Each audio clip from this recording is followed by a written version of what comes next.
اٹھتے بیٹھتے آتے جاتے استغفر اللہ ربی استغفر اللہ الذی لا الہ الا ہو الحی القیوم واتوب الیہ استغفر اللہ ربی من کل ذنب واتوب الیہ. یہ پڑھا کرو جتنے استغفار آپ کو یاد ہے، بہت زیادہ پڑھو، کم پڑھنے سے نہیں کام چلے گا. کیونکہ دنیا کی تمام تکلیفیں، رنج اور غم، صدمہ اور مصیبت، فتنہ اور پریشانی سورت انفال میں ہے، استغفار سے ختم ہو جائے گا. استغفار ہمیں کرنا چاہیے. پیرانی پیر شیخ عبد القادر جیلانی نے ایک موقع پر لکھا ہے کہ جن کو استغفار کا پتہ ہے اور پھر وہ پریشان ہوتا ہے، فرمایا بہت بڑا کذاب اور جھوٹا ہے. یہ تو خدا کا فیصلہ ہے کہ آپ استغفار کریں، میں پریشانیاں دور کروں. اب یہ کہ ہمیں محبت چاہیے، آرام چاہیے، عزت چاہیے، حلال دولت چاہیے، وقار چاہیے، حفاظت چاہیے، خدا تیری نصرت چاہیے، بندوں کے ہر شر فساد سے بچت چاہیے. اس کا ذکر اللہ نے سورت نوح میں کیا ہے 29ویں پارے میں کہ یہ بھی استغفار سے ہو. لے سارا کام استغفار سے ہو رہا. علماء نے اس طرح ایک مثال دی کہ اگر فرید گنج شکر ان کے شیخ قطب الدین بختیار کاکی، ان کے شیخ معین الدین چشتی اور ان کے شیخ عثمان ہارونی اور ان سے بھی بڑے شیخ عبد القادر جیلانی اور سید علی حجویری داتا گنج بخش اور حسن بصری اور علی مرتضی اور چاروں مقرب ملائک، ان سے بھی آپ وظیفہ مانگے. استغفار سے بڑھ کر کوئی وظیفہ نہیں دے. سب کا اتفاق استغفار پر ہوا. استغفر اللہ ربی من کل ذنب واتوب الیہ استغفر اللہ الذی لا الہ الا هو الحی القیوم واتوب الیہ. اب ایک آدمی استغفار کر رہا ہے اور وہ فائدہ محسوس نہیں کرتا تو قرآن تو سچا ہے، ہمارا ایمان ہے، اس میں کوئی کمی ہے نا. وہ عورت نے وہ چاند دیکھا ایسا چاند کی طرح، تو انگلی کے ساتھ کوئی چیز لگی تھی نامناسب، کہنے لگی چاند تو بہت اچھا ہے لیکن بدبو آ رہی. بدبو تو آپ میں ہے، چاند میں تھوڑا ہی ہے.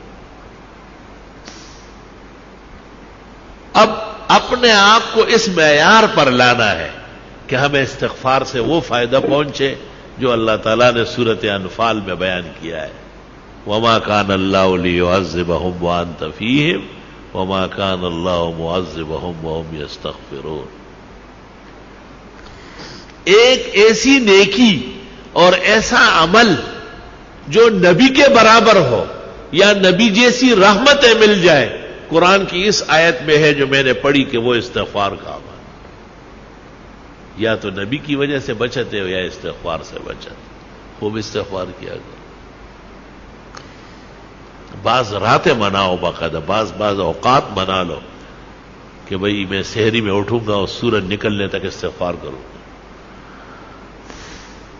اور میں جمعے کی نماز کے لیے 2 گھنٹے پہلے آؤں گا، سورت کاف پڑھوں گا، 100 مرتبہ درود ابراہیمی پڑھوں گا، بس پھر جمعے تک استغفار کروں گا. جمعے میں اتنا ٹائم نہیں ہے، چلو عصر سے مغرب صحیح ہے، مغرب سے عشاء تک کچھ تو ادھر کنڈے زویا سوخو بویا، کچھ تو کرے آپ، اپنے آپ کو ذرا قیمتی بنائے. جتنی خوشیاں چاہیے، جتنے آرام اور راحت چاہیے، جتنی عزت چاہیے، اللہ تعالیٰ سورۃ نوح میں فرماتے ہیں فَقُلْتُ اسْتَغْفِرُوا رَبَّكُمْ، استغفار کرو وہ مل جائے گا، سب عطا ہو جائے گا. ہمیں بھی دعاؤں میں یاد رکھو، دینی مدرسوں کو بھی، طلباء کو بھی، اور یہ موجودہ پریشانیوں کو بھی، اور استغفار کی کثرت کرو. راتوں کو بستر پر جاتے وقت 33 دفعہ سبحان اللہ، 33 مرتبہ الحمدللہ، 34 مرتبہ اللہ اکبر پڑھا کرو. آج ہی بخاری شریف میں آ رہا تھا کہ حضرت فاطمہ آئی اور ام المومنین عائشہ کو کہا کہ حضرت غلام بانٹ رہے ہیں، مجھے بھی کوئی نوکرانی دے دے. جب حضرت آئے بتایا، انہوں نے کچھ کہے بغیر ان کے گھر گئے اور ان کو کہا بس رات کو یہ پڑھا کرو 33 مرتبہ سبحان اللہ، 33 مرتبہ الحمدللہ، 34 مرتبہ اللہ اکبر.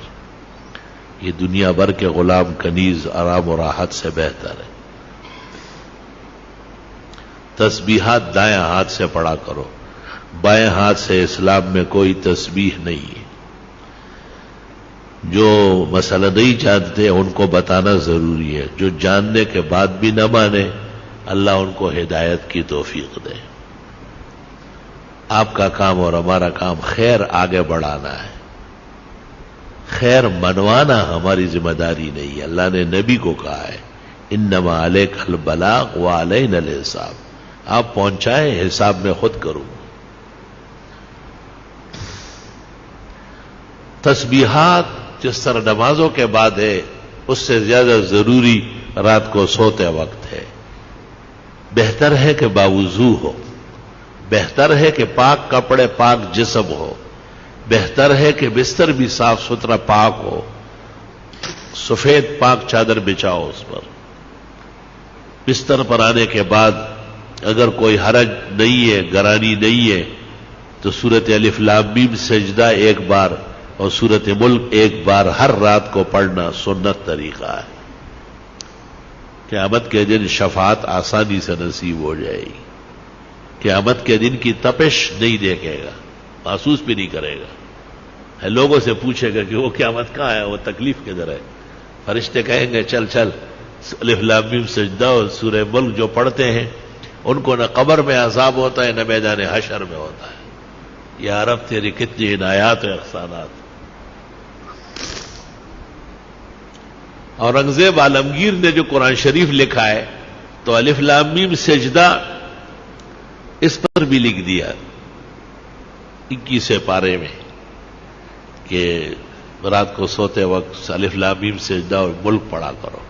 پھر 29 پارے میں جب سورت ملک آئی پھر لکھنے لگا تو کاتبان جو بیٹھے تھے انہوں نے کہا حضرت یہ لکھ چکے ہیں وہاں. کہا آرام سے رہو، وہ الف لام میم سجدے پر لکھا، یہ سورت ملک پر لکھا. اور حدیث شریف لکھنے کے بعد لکھ فرمایا بس اورنگزیب کا یہی مقصد تھا کہ یہ لکھا ہوا قیامت تک رہ جائے، شاید کوئی عمل کر کے اور مجھے بھی قبر کے عذاب سے اور جہنم کے تپش سے اور قیامت کی پریشانی سے اللہ تعالیٰ نے نجات نصیب فرمائے. الحمدللہ رب العالمین. اللہم صلی وسلم علی النبی وعلی آلہ واصحابہ